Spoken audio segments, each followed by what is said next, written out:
Welcome to today's Magstim webinar. We're honored you're here. We have a fantastic and exciting webinar today about adolescent TMS, and we are excited to have people coming in from around the world. My name is Mark Saber. We're going to get started here in just a minute, and we're going to share great insights. We've got a great, fantastic panel who've done some great work to put together an educational and inspirational, factual, a lot of words from Mark today, webinar today. So things are going to be great. I am Mark Saber. I'm coming here to you here from our North American headquarters in Minneapolis, Minnesota.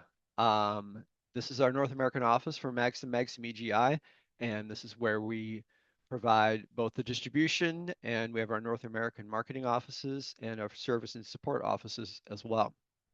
And within this team that we have, we're providing the support for our devices and more. Today, it's not really about Magstim. It's not. This is about you, and we're here to provide the support that you're looking for to get your practice moving with TMS for adolescents. And it's a fast moving picture. So lots of things are happening. So we are going to get started in just another minute. Mark's going to do a little bit of technical work on my end of it, and we are going to get things moving. Okay, I think it's time. Where we are about 2 minutes after. All right, I want everybody to look down below. There is a Q&A, and that's where you can put your questions, and we'll be providing answers as we move into the webinar. But I don't want to delay too much farther. I'm a stickler for time, and we appreciate you being on it. I'm gonna get things moving. First of all, I'm gonna invite my panelists to join in. I want to introduce everybody that is here with us today, and we're gonna get things moving. First, I want to read a quick legal statement that this webinar is organized by Magstim. However, Magstim does not engage in generating or editing scientific content presented. And inclusion in this webinar should not be taken as an endorsement of scientific findings of Magstim EGI. So with that, I'm going to invite my panel to join and turn on their cameras and their audio and welcome you all aboard. Again, today's webinar is about adolescent treatments, and we're honored to have everybody here. So let's get things moving. First, I want to introduce the amazing panel.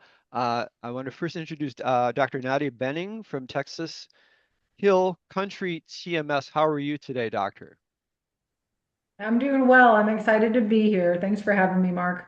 Fantastic. And so tell me about your team, and you're in Texas, correct? Yes, we're in Texas. We've got multiple locations around Central Texas. We started in early 2023. We've expanded over the past 2 years. We've got a great group of all female staff, and we have a lot of fun together, learning and growing and just seeing dramatic improvements in our patients. That was just so rewarding. Fantastic. We're excited to hear from you. I'm next going to introduce Mr. John Kavanaugh from Restore Brain. How are you today, sir? Doing well, Mark, and it's great to be here with both you and Dr. Benning. And really excited to talk to everybody about a really, really great trend in transcranial magnetic stimulation adolescent care. Fantastic. Fantastic. Next up, moving forward, Mr. Joe Law, who's our lead engineer at Magstim. How are you today, Joe? Thanks, Mark. Yeah, good morning, all. I'm good. Thank you very much. And Joe Law has been with Magstim for many, many years. And we're going to be also having Lindy Bostic join us here in just a bit as well. So with that, I think we're going to get moving. And Mark's going to show a couple quick slides, and then I don't want it to be too much about my slides because slides are slides, but I'll share a couple quick things. Just as a background of things, give me a thumbs up if you can see my screen. I think first, this a little personal story. This is my daughter Violet. She's 17, and when I was starting this as the marketing guy at Magstim, I'm like, well, we have to tell the story and share somebody. And she agreed to be our patient model for this. But as she sat in the chair, we talked about TMS, she actually was pretty transparent about a lot of her friends who are adolescents and they're challenged with mental health things. And she says, Moy, I tell you, if more people knew about this, then I think we could help more people. So that was an inspiring dad moment for me at that moment. So there you go. So today our agenda is going to be pretty straightforward. We're going to talk a little bit about the facts. We're going to talk about the state of adolescent TMS and where to start, need to knows, and top questions. So we're going to be getting to all those as we move forward. We've talked about our amazing team. Dr. Bening, I love these photos of your team. Thank you for letting me share them. You can see what great energy and things that you have. And John, you and your team are also incredibly inspiring. Today, we're not going to really talk too much about the mechanism of TMS. I do have a lot of people, we do have a lot of people from all over the world sharing. There's plenty of data about that. There's, the simplicity is here pretty much with TMS is involving the electromagnetic coil against the head. Background, we have a great and fantastic history within Magstim, going back to 1982 with Paulson, and then we have Tony Barker and the team to the right. And years ago, I was able to move this device. I was really nervous when we moved it around a little bit, but that is sort of the background of things. For those of you who, with the TMS, I could explain the dynamics of TMS, but maybe Joel, can you just give us a couple quick moments for those who don't know TMS, have not seen a device? Can you give us a tour of your amazing system? Of course, yeah, thanks Mark, and thanks all for joining. So yeah, this is behind me is our Magstim H3 Pro STIM guide. The STIM guide is our navigation portion, which I'll show you in a moment. I won't spend a huge amount of time here, but before I do it, if anybody is interested in having a full one-to-one demo, maybe you want to go into something in a little bit more detail, after this, please let us know. We can certainly set up the schedule and we can do something a little bit longer than I'm going to show you today. But first, just a brief hardware overview here. So these units down here provide the energy to what we call the coils to produce the magnetic field to stimulate the patient. This top unit here is our customized PC, but the feature I want to talk to you about is the EMG. Traditionally, assessments and MT determinations are done by visually seeing a motor response from your patient. If you're talking about MDD, for example, you're looking for a thumb twitch. Additionally, with this system, you can use some EMG electrodes. You can connect them to the front of your system. It'll then allow you to see wave responses based on your patient's motor responses. Again, it's a nice feature to have. You don't have to use it if you don't want to. It's there to aid you if you need it. This up here is our treatment coil. So this is the coil you'll use for every single one of your treatments. Something nice about the Magstim device is you do not require to purchase additional coils from us, depending on what indications you're going to do. So for example, this system is cleared for MDD, as we're speaking today, also MDD adolescents, OCD, and anxious depression. You can do all of those treatments with this coil. You do not need to purchase additional coils from us to do those indications. What I want to do is, I won't take up too much time, but I do want to kind of just quickly walk you through how the navigation system works, if I can just spend the next probably 5 minutes. So if I switch to this screen behind me so you can see my software a little bit better. This device here has a patient data management system. It allows you to input patients in here so the system knows exactly what the patient needs every time the patient sits in the chair. If I click on a patient here in our patient list, it's actually myself as a patient, you can see that patient's profile and you can see their treatment plan summary.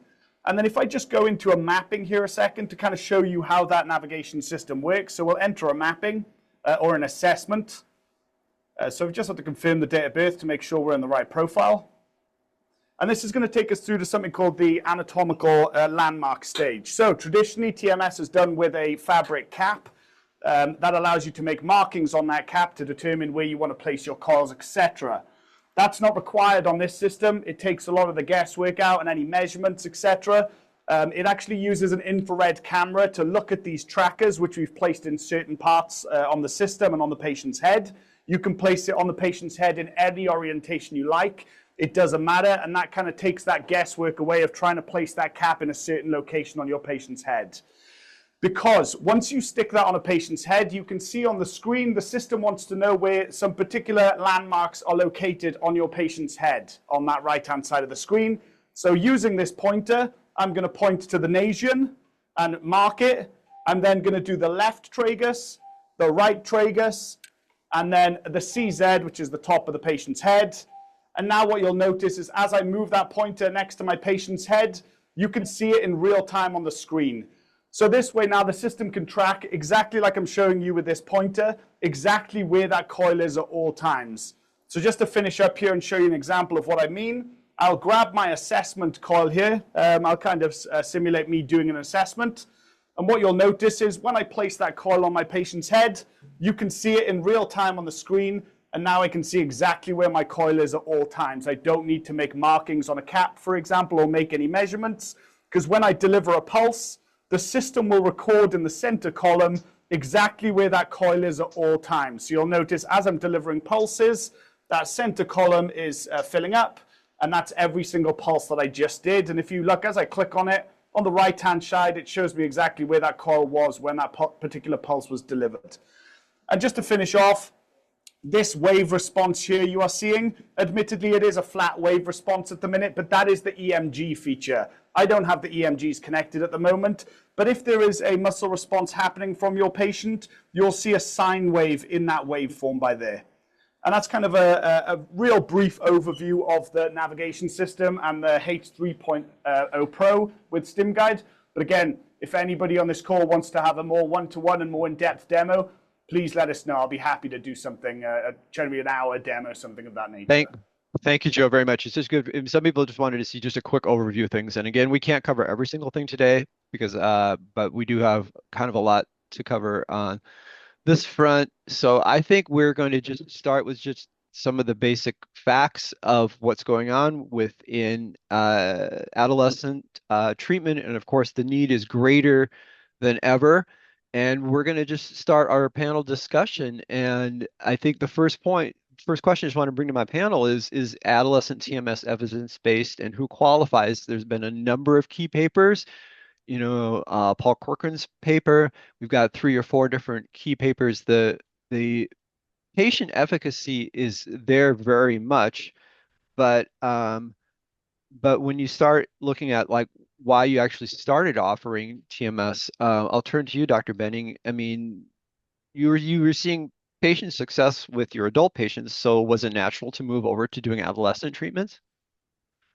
It was. I mean, I did med management too before doing TMS. I only now do TMS, but I always felt comfortable seeing high school and above, essentially. So, once we really got that FDA indication and everything, and now that we can, with more of the insurance companies, actually get reimbursement for it, yeah, it was kind of a no-brainer to do it. And also, adolescents are just one of my whys of why I went into psychiatry. It was a turning point in residency where we had a 15-year-old come in who tried to take his life, and he was agonal breathing just at the end. And I was like at a loss, and I was on the trauma pit. I was on my surgery rotation. And anyway, it was just like, I want to prevent this from happening rather than trying to, clean it up at the end. And thankfully the kid survived and went on. But yeah, I have a big heart for just that adolescent population, and having TMS as now an option to treat them is unbelievable. Fantastic. And John, you and your team, I know you've been treating patients for a while. Was the turn to adolescent treatments an easy one for you, or what was your thought?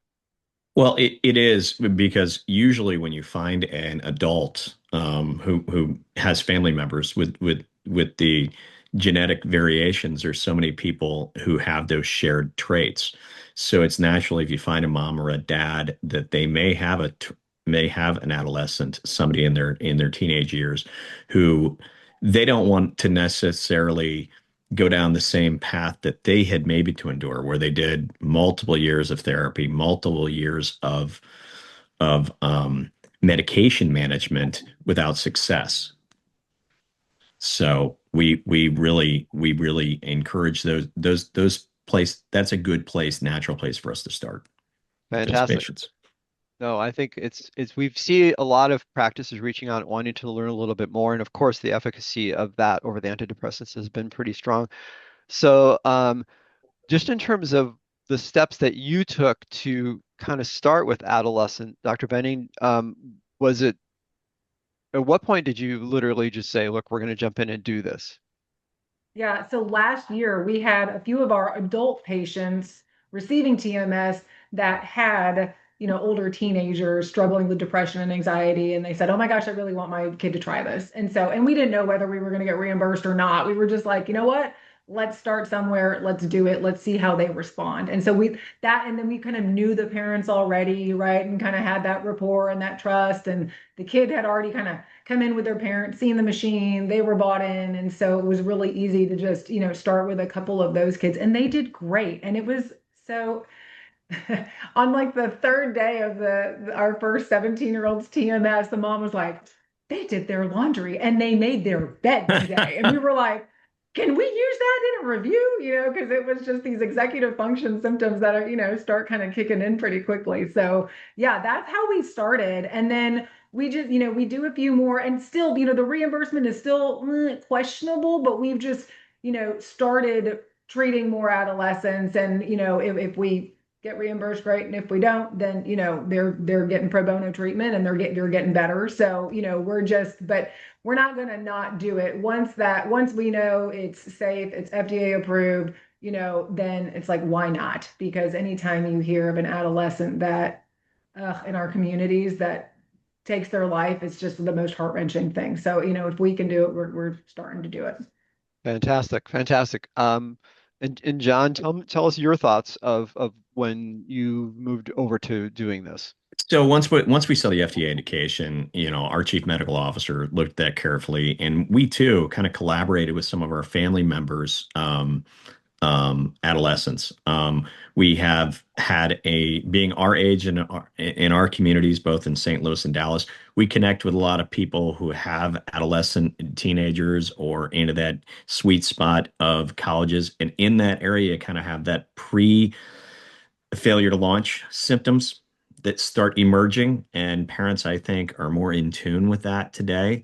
And they're looking for, again, not to have to shorten the recovery journey. And this is just one of the things that Dr. Taka uses. We kind of look at some genetics. We look at some other things to be a little more precise with the medications. And as Restore Brain, where we're the TMS arm of his practices and the other practices like Connections Wellness in our community, we try to use TMS to appropriately get a quicker response. I love Dr. Bening's response. I think all Facebook moms and social media moms out there, if they thought their son or daughter would be doing the laundry and making their bed. I mean, that's 90% of high functioning at that age. That's such a good marker.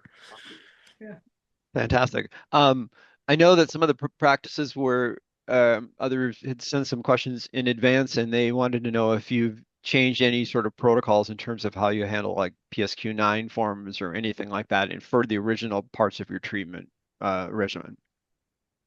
We just keep doing the same. We do the PHQ-9 like we do for adults. It's just the one kind of standardized rating scale that we use. Thankfully, it's more just patient report. I feel like with TMS, people have kind of obvious symptom improvement. Sometimes we'll have people ask, how am I going to know if it works? I'm like, you're going to know. You're going to say, oh my gosh, like I have not felt, this, that, or that, in years.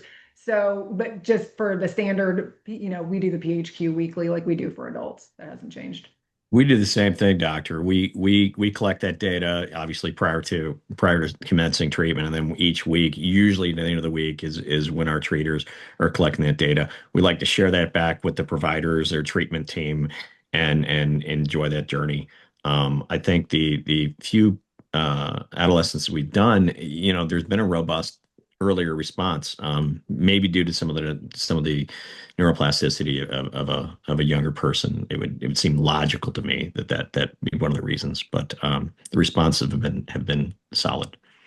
Fantastic. So tell our viewers a little bit more about what does the treatment sort of steps, what does that look like? I mean, are you going to be welcoming the teen in the same sort of steps that you would do with an adult, or do you bring the parents in? Or tell us a little bit more about ways to make people feel more comfortable in that process and that journey.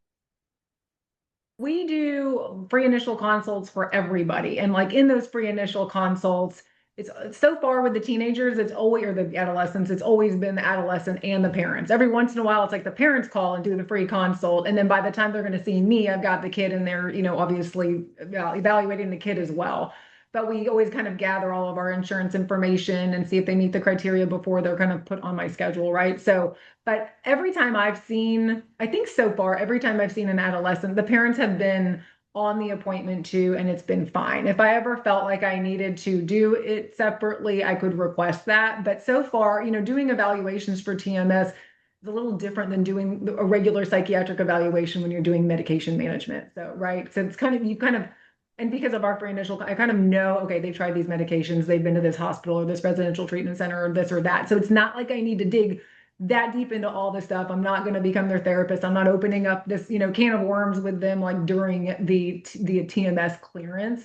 So so far it's worked out that I've had the parents on there and the kid on there. And, sometimes the parents are gung ho and the kid's a little more skeptical. Sometimes the parents are more skeptical asking questions and the kid's gung ho. Most of the time they're kind of all on the same page.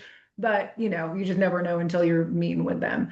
And then when they come in for treatment, we will often let, for people's first session, a lot of times the family comes into, or one of the parents, whoever drove them if they needed a ride.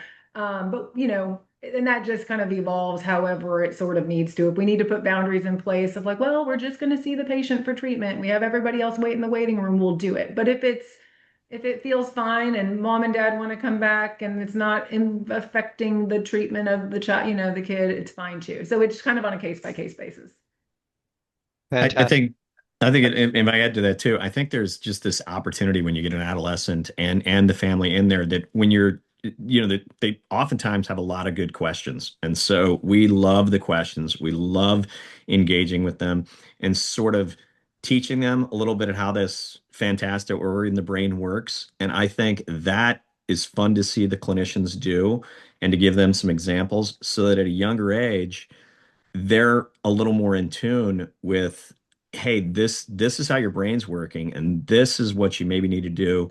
Yes, TMS is helpful for this, and then there's some other healthy choices, what you eat, your food, how those things, we try to reinforce maybe what the parents have always been telling them, and all of a sudden you can see the wheels going around their brain and they understand it because the adolescents are very smart and they're very good at looking things up, and they're much brighter than maybe I was in my 17, 18 years. They have just such great information. So we enjoy working with them. I think it's a fun type of patient. Fantastic. Do you hear any objections? Do any of the teens, I don't trust this. I don't, I mean, is there anything that comes up in that way that you've had to deal with? No more. Most of the time the kids, I'm sorry, go ahead, John. Well, no, go ahead, Doctor. You lead. Go ahead. Most of the time the kids don't ask a lot of questions. The parents are asking most of the questions, and then the kids kind of hearing everything. I keep saying the kid, you know what I mean? The adolescent, whatever. But then I think a lot of times for the adolescents, it's more of the commitment, to have to come, 4 to 5 days a week and knock out those sessions. They're busy, like their sports and the entire day of school and all this stuff. And so sometimes I feel like that's more of their reservation, is kind of the commitment to coming every single day. They're like, "Whoa." That's an excellent point because yeah, for anyone, it's interesting. We have doubting Thomases at all ages. I don't think there's anything indistinguishable about an adolescent than you might see from a reluctant 45-year-old adult. And all that comes with some education, and we're open to that. We love a lot of the patient videos. We like to.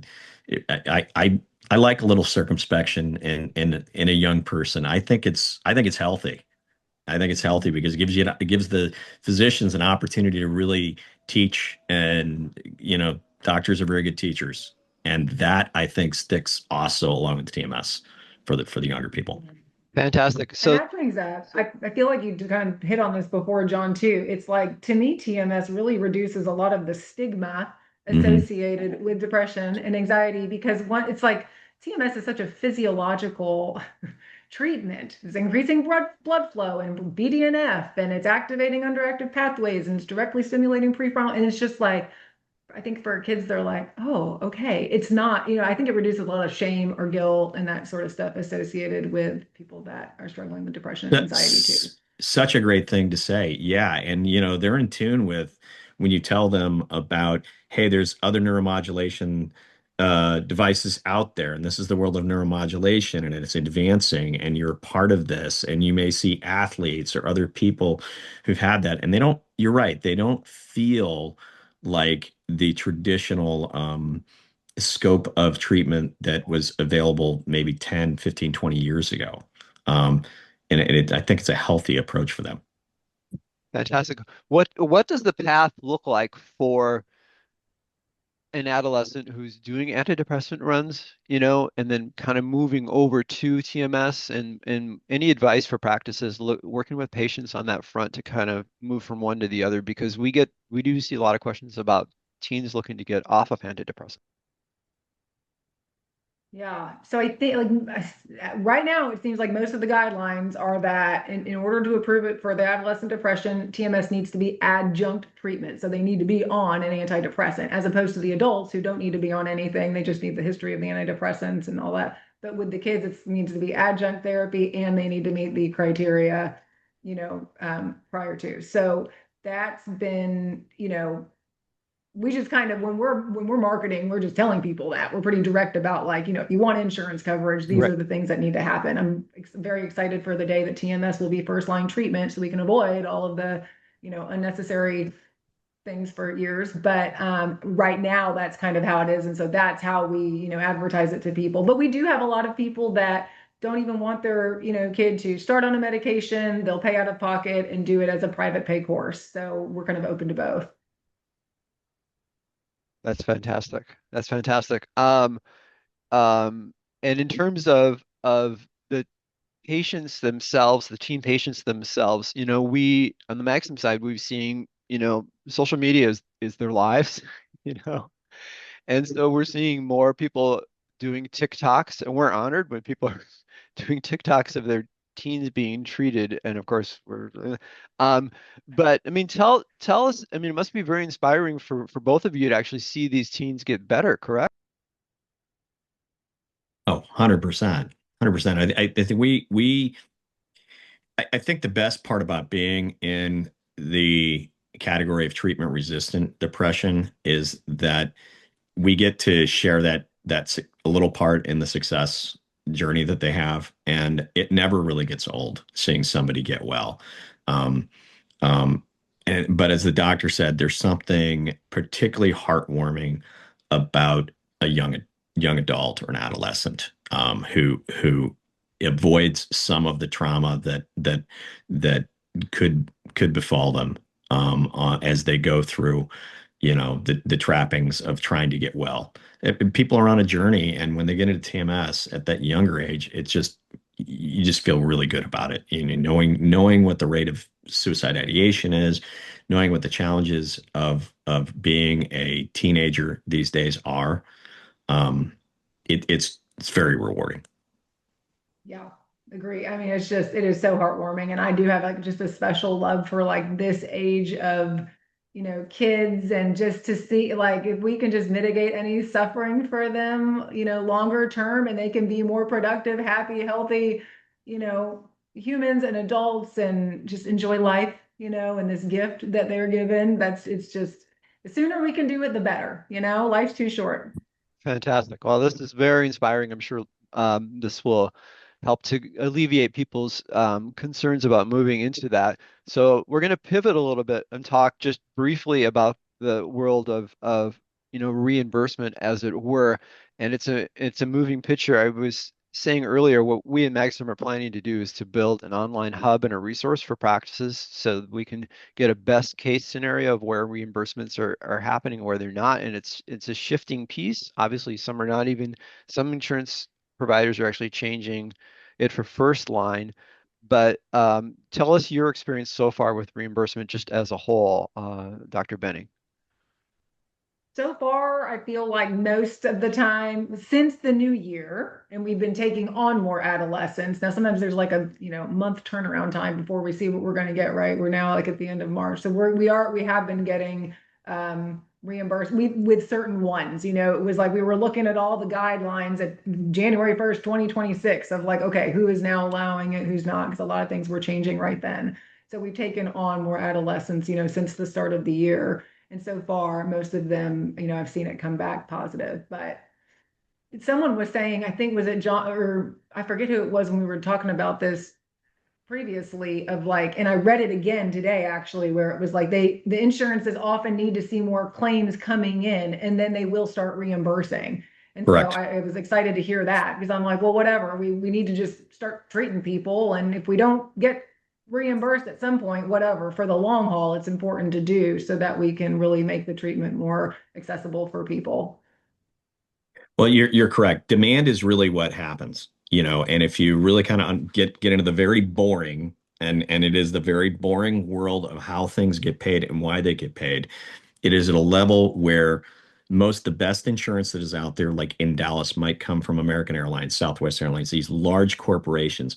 And when they see that the population of their employees want these things, be it breast screening or TMS therapy for adolescents, they do a very, very careful job of analyzing what what their what their people want, and they provide those services, and then they lean in on those policies they pick from Cigna, Blue Cross, whether it be an HMO plan or a gold plan, or all these different things that come in. So the best thing we really can do is to advocate and to tell people this is available.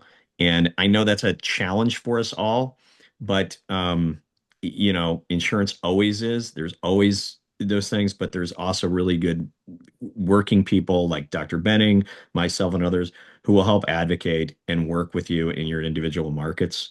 I think that's where the collaboration of clinicians really is powerful. And the other thing that I never ever discount is patient advocating with their insurance. A little education and then making that phone call, either to the HR department or the Blue Cross or United Healthcare or Cigna, whoever that is. That is a very, very powerful statement, um, and oftentimes helpful for us getting these approved. Fantastic. No, I think it's a moving landscape, and I also want to recognize the people who are on this webinar today that are from outside of the USA. We've got people from around the world. So obviously your scenarios will be different on a business front, but on a clinical and an application level, it's still going to be the same. You're still going to be treating your patients and the adolescent patients that are going to be benefiting If out of. if I may add one thing to that too, is I remember when Dr. Taka in St. Louis bought his very first machine, and he was charging cash for that. And then I remember when the FDA came, and that was when the FDA had approved it from 2007. That was 2013. And then Blue Cross started paying for it after Medicare. And the path was four medications, and it's now moved down to one. We're in a different market now where this is more widely accepted as a standard. And so I think as we continue to utilize and get this word out through trainings like this, you're going to see the insurance companies push for this, because it has actually saved lives and also saved them money. Mhm. Fantastic. Fantastic. We're honored to do this and get this out. Um, so we talked a little about that. We talked about cash pay backup strategies. We talked about some of those fronts on those things, and those apply to other areas as well, of course. Um, let's look just, I guess, as the practice, as the team, and for, sort of this the staffing element of it all. Do you have people on your team that are going to be focused only on adolescents, or how are you each handling that? Right now, for us, so I'm general adult psychiatrist, but like I said, I've kind of been comfortable treating this age, medication wise and TMS wise. I feel like they're old enough. If it was a 5-year-old, I'd be like, I want a child and adolescent psychiatrist, right?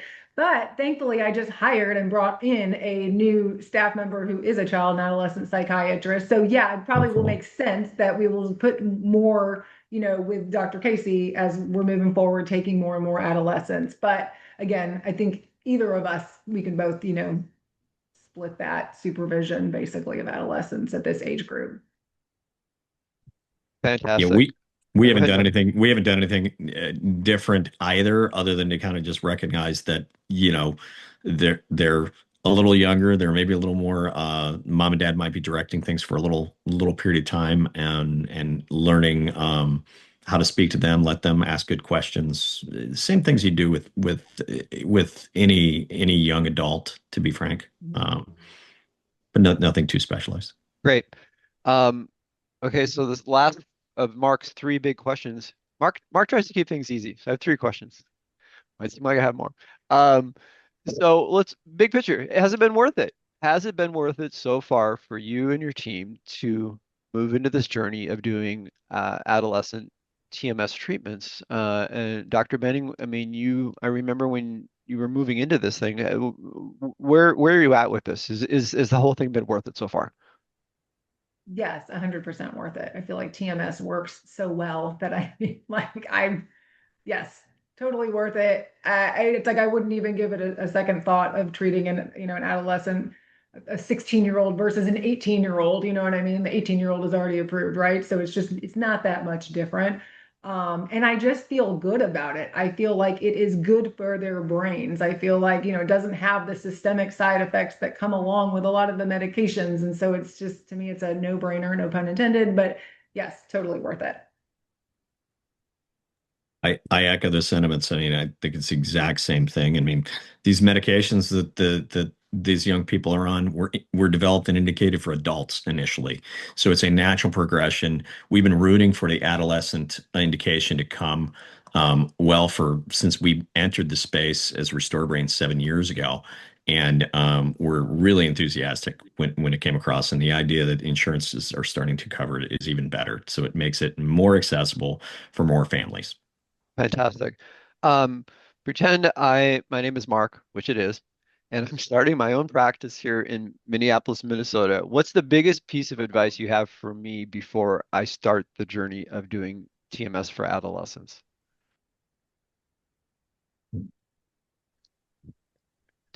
Quit overthinking it and get your machine and start doing it. I Thank mean, you. like, and then Thank you. figure it out as you go. Everything is figure out. Like it just, because I think a lot of people are like, oh, is it going to be worth the investment? This and that. Like, yes, it will. If you market it right and you're getting results, word of mouth. I mean, people come, like, and it works. So I guess that would be my biggest piece. Everything else is just, the business side of doing things, which you hire a consultant or you figure it out and do it yourself, right? Thank you. But that would be my biggest. I want to hire Dr. Benning as my marketing and salesperson. Her enthusiasm is great. And you're right, you do figure it out because what you think's going to work may change. What's working for a while you're going to alter that. It's like any other psychiatric or behavioral health practice. You're gonna little road rash, but you're going to learn. But get the machine, help some patients. If you're in the business of helping people, word of mouth is really, really what happens, and you start building up a practice just like you would in any practice. Fantastic. Well, I appreciate this. We're going to pivot we're going to kind of into our last few minutes, 10 minutes or so. I have a couple questions that have come in. Um, the first one is, can you list the national commercial plans that cover adolescent TMS for MDD? I think we can respond best as we can from our Magstim side of things. And I also have Lindy Bostic here, who's our trainer, and she's been working with practices. And Lindy, how are you today? Good, thank you. Fantastic. Want to recognize your energy, and you are literally out working with practices all the time, getting people up and running, and you're seeing a lot of things through the insurance providers as well, correct, Lindy? I am. I'm seeing a lot of coverage throughout throughout the country in general. Speaking, it's kind of hard to say. I know we've identified Cigna as being one of them. Has come out said nationally that they're covering adolescents, but it's really important that you check. In my opinion, you need to check the patient's insurance coverage, your contracts, before you can make a blanket statement like all of them are covering it. But we are seeing great coverage for adolescents. It's a little bit easier than getting a brand new indication covered by insurance. It's just changing, that date or that age. So it is going to be a little bit quicker and easier for people to get reimbursement for adolescents across the board. Fantastic. Fantastic. Um, Somebody's asked, I'm going to pivot to the next question. Can you use the same treatment protocol for adolescents as you do for adults? Dr. Benning, I believe it's sort of the same, but I will let you answer that. Mhm. Yeah, it's the 36 session protocol, the standard high frequency to the left dorsolateral prefrontal cortex. That is the indicated one for adolescent depression. And then, theta burst, there, even with 2026, more of the plans are talking about doing theta burst, and it being equivalent, which we know it is, if not better. And so, yeah, same protocol. Great. Somebody's asked what are the best referral sources for PCPs? And I think that, you know, I there's a lot of different referral sources out there. I'll let anybody answer that.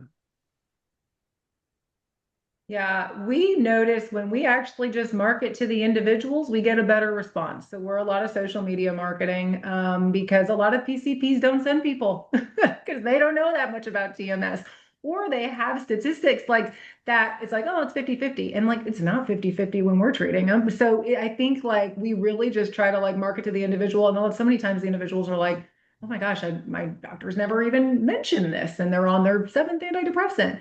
And same with we honestly don't even get that many referrals from psychiatrists, but we still are like out there networking, trying to create, good partnerships and educating people. OB-GYNs, right, can be Right. referring people. So anyway, so it's a work in progress as far as other physicians referring people. It's easier to honestly just kind of go directly to the individuals and they get really excited about it. John, what's your experience? Completely the same. A lot of primary care. That's where they hide. There's a lot of that. And unfortunately, we have Dr. Bullard, who's very innovative in Dallas, Texas, who has kind of embraced a lot of behavioral health into his primary care practice. So we're a little bit of a unicorn there.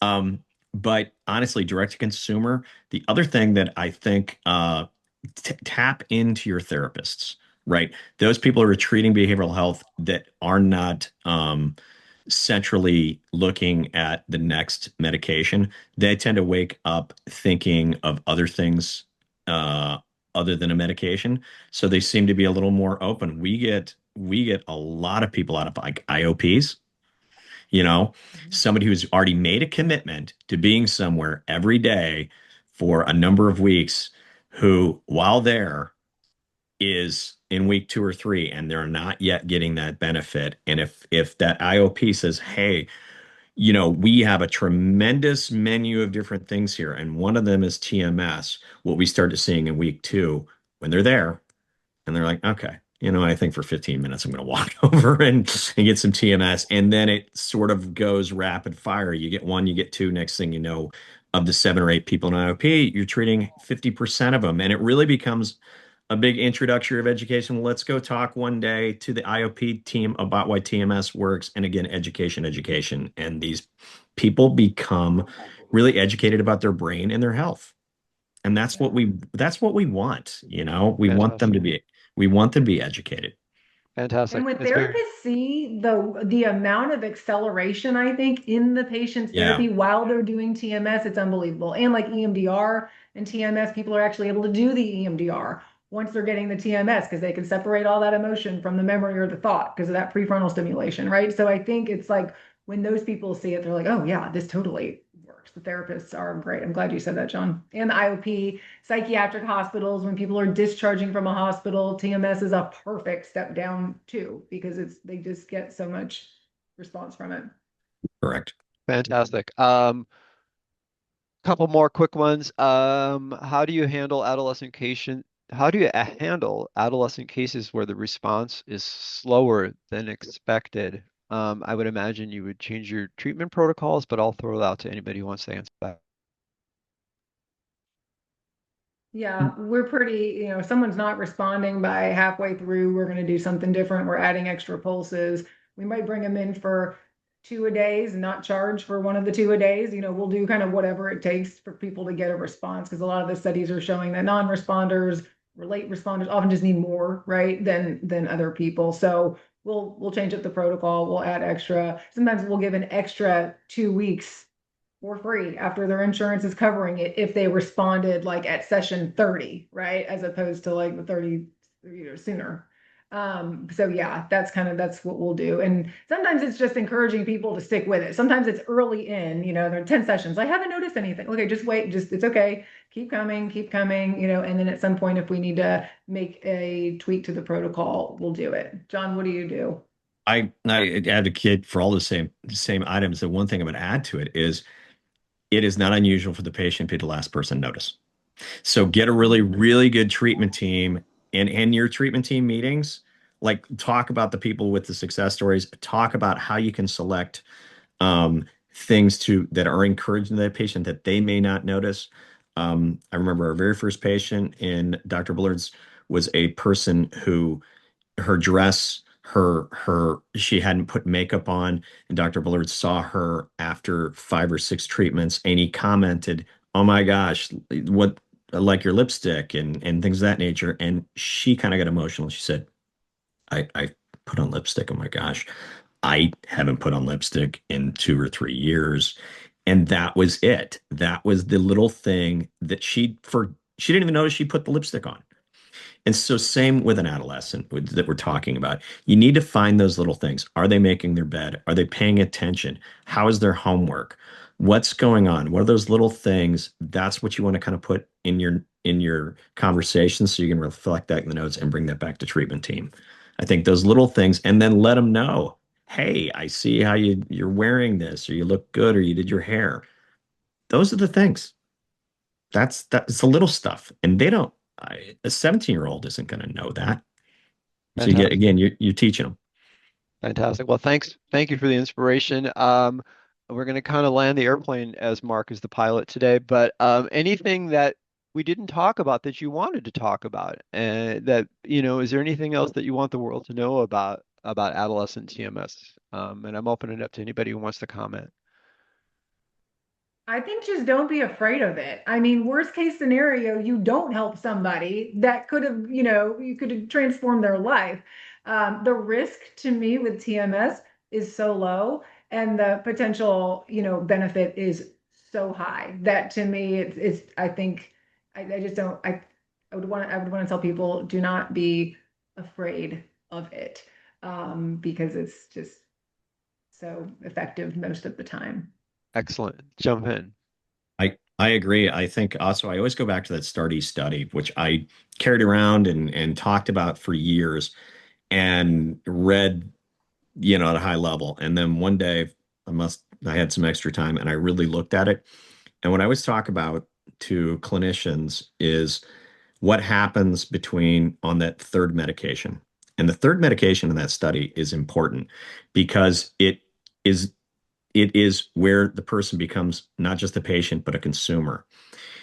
Some clinicians will say, well, if I did TMS, gosh, all my patients would get better. And is that a loss of income to me?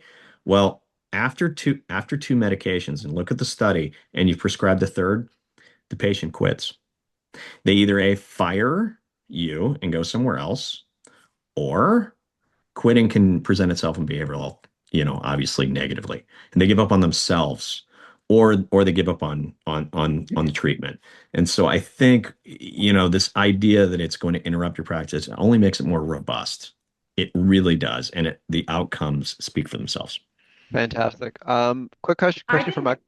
Oh, sorry, you go ahead, okay. doctor. I also want to say, I think that every psychiatrist should have a TMS machine. I mean, like it is the creme de la creme, I feel like, of mental health. And it's only going to get more and more and more. And even from neurological standpoint, when there's studies in cognitive impairment and all these other things going on, I mean, we're able to target the brain, which is in control of every single thing, right, that we do. And so there's just so much more to come with TMS that I think, I just think everybody, especially that's in psychiatry right now, should have a TMS machine. Fantastic. Start. Thank you for thank you for sharing that. Quick question for my colleague Lindy. We talk every day. You're out in the field. You're working with practices all over the country. You said you're starting to see more practices who are actually kind of building out, focusing on more adolescent. Correct? Yeah. Yeah, it's definitely a market that needs to be served. And it's getting younger and younger with the way everything is going on right now. They're seeing more mental health issues with adolescents, or at least acknowledging it. So yes, this is definitely something that is needed and is being addressed. I do have one other tip about reimbursement when we're talking about adolescents, and this also goes with adults, but where I'm seeing it helpful because they don't always have that history of medication trial and failure that adults do have that push that prior auth through. So sometimes we're going to peer to peer. If your group is already doing some kind of genetic screening like GeneSight or ClarityX, people are using those reports because they're a guideline. They're not a definitive, scientific end all be all like this won't work, but they're mapping out genetically what medications do and do not work, or the level of efficacy or the dosings. They're getting pretty sophisticated over the last few years, but groups are using them to argue the fact that, look, I've had this adolescent genetically screened.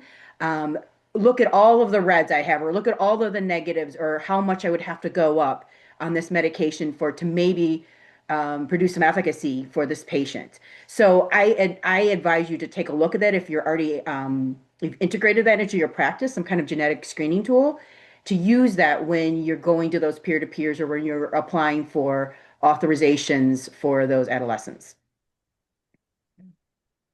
That's fantastic. Thank you for sharing that.